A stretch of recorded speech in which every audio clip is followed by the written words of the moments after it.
इस बार जो है पूर्ण तरीके से लोग मन बना चुके हैं और जो है वोट की बात कहूँ तो प्रधानमंत्री जी ने जो कार्य किए हैं ये किसी से छिपा नहीं है। जो हमने अपने मैनिफेस्टो में प्रॉमिस किया, जो वादे हमने किए, हमने जनता के बीच में जा करके उनको पूरा किया और समय अंतराल से पहले पूरा किया। बहुत लोग कहते हैं कि जो है चुनाव खत्म होने तक काफ़ी चीज़ें करें, पर हम लोगों ने शुरुआती ही दौर में जैसे ही आदरणीय प्रधानमंत्री की दूसरी बार टर्म वो प्रधानमंत्री इलेक्ट हुए तो वो सेलेक्ट हुए, वैसे ही उन्होंने काम करना शुरू किया और लगातार 365 दिन भारतीय जनता पार्टी का हर कार्यकर्ता, हर नेता लगातार फील्ड में रहता है। जहां तक आप बोल रही हैं समाजवादी पार्टी की बात और पीडी अलायंस और ये इंडिया अलायंस जो भी है, इनके बड़े नेताओं ने यह तय किया है अब, क्योंकि उनको पता है कि वो मोदी जी से उनको कहीं ना कहीं बहुत ज़्यादा, कहीं ना कहीं नहीं बोलूँगी, डर है, भय है, तो अब वो सारे बड़े नेताओं को अपने उतार रहे हैं चुनाव में। और पहले जो माना जाता था कि भाई केक वॉक की तरह जीत जाएंगे, हम कहीं से भी लड़ जाएंगे, हम जीत जाएंगे, तो ऐसा नहीं है। जबकि मैं तो ये कहूँगी कि आदरणीय नेताजी यानी मुलायम सिंह जी, जो मेरे ससुर भी हैं,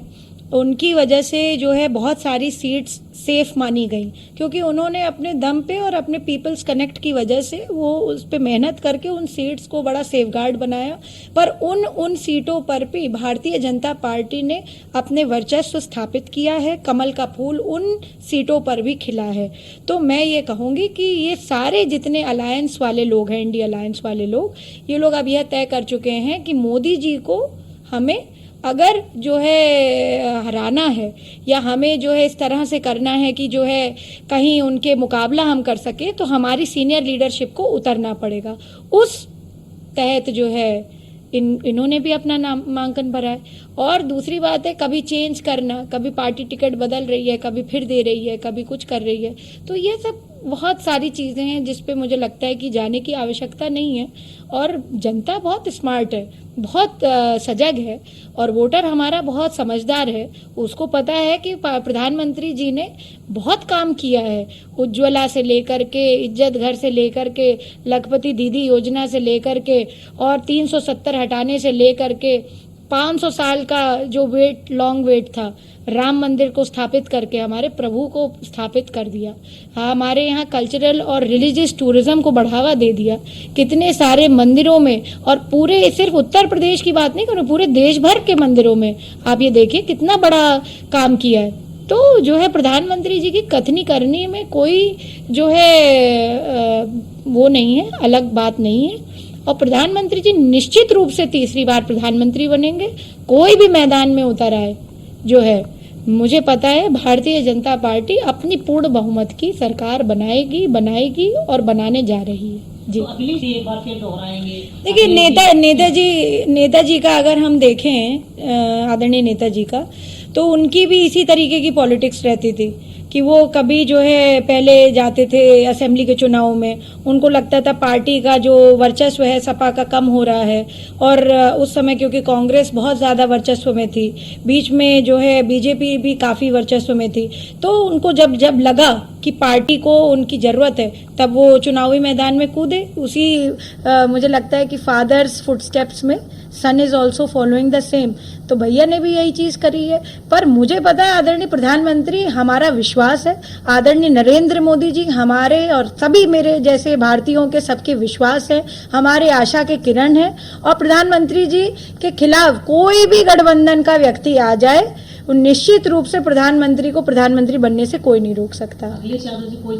देखिए कन्नौज में हो सकता है कि उनको जो है, क्योंकि वो पुराने सांसद रह चुके हैं, नेताजी की भी कॉन्स्टिट्यूएंसी रह चुकी है, तो वो है। पर सुब्रत पाठक जी वहाँ से हैं, ऑलरेडी सांसद हैं, और उनको ऐसा कहा गया था कि जब वो चुनाव लड़ने गए थे कि कोई उनको हरा देगा तो उनको बड़ा जो है दिक्कत हो जाएगी, पर फिर भी उन्होंने अपना वर्चस्व स्थापित किया और उन्होंने काम किया है वहाँ पे। तो ऐसा नहीं है कि मतलब इतना आसान हो जाएगा वहाँ पे, it will not be a cake walk. But ये चुनाव है, ये जगह ऐसी है कि मैं समझती हूँ कि वहाँ पर सारे लोग जो है सबका काम देख रहे हैं, और भारतीय जनता पार्टी को मैं ये कहूँगी कि पूर्ण बहुमत की सरकार आ रही है, इसलिए इंडिया अलायंस का कोई भी नेता आकर के कूद जाए चुनाव मैदान में, वो लोग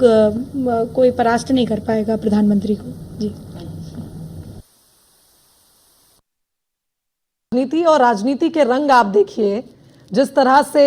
अपर्णा यादव ने इस पूरी बात को काफी बैलेंस्ड वे में समझाया। वो एक और अपने ससुर मुलायम सिंह यादव के साइकोलॉजिकल कनेक्ट की बात कर रही हैं, कन्नौज की जनता के प्रति उनके जो कार्य हैं उनको याद दिला रही हैं, और दूसरी तरफ ये भी कह रही हैं कि प्रधानमंत्री नरेंद्र मोदी के आगे कोई भी आ जाए, उनको इस बार प्रधानमंत्री बनने से कोई नहीं रोक सकता। तो अपर्णा यादव ने बड़ा बयान दिया है। देखिए आप, सपा पर अपर्णा यादव ने हमला भी बोला और कहा है कि पीएम मोदी से विपक्ष डर गया है, इसलिए अब बड़े नेताओं को, सपा के बड़े चेहरों को मैदान में आना पड़ रहा है। साथ ही साथ देखिए आप, सुब्रत पाठक के कार्यकाल को भी उन्होंने समझाया कि सुब्रत पाठक जी ने काम किया है, अपना वर्चस्व बनाया है, डिंपल यादव को हराया है, इसीलिए इस बार वो कॉन्फिडेंट हैं। और इतना आसान अखिलेश यादव के लिए नाम नहीं लिया, लेकिन कहा कि एक केक वॉक की तरह नहीं होगा ये वाला चुनाव, क्योंकि सुब्रत पाठक ने एक अच्छी खासी पैठ बनाई है कन्नौज में। तो कुल मिलाकर ये कहा जाए, मुलायम सिंह यादव की बहुरानी और अब बीजेपी नेता अपर्णा यादव ने काफी बैलेंस्ड वे में अपनी बात को रखा, लेकिन कहीं ना कहीं इस दौरान उन्होंने हमला भी बोला अखिलेश यादव पर, और यह भी कहा कि केंद्रीय नेतृत्व को आना पड़ रहा है, सपा के नेतृत्व को, बड़े नेतृत्व को, उसके पीछे कहीं ना कहीं एक डर है।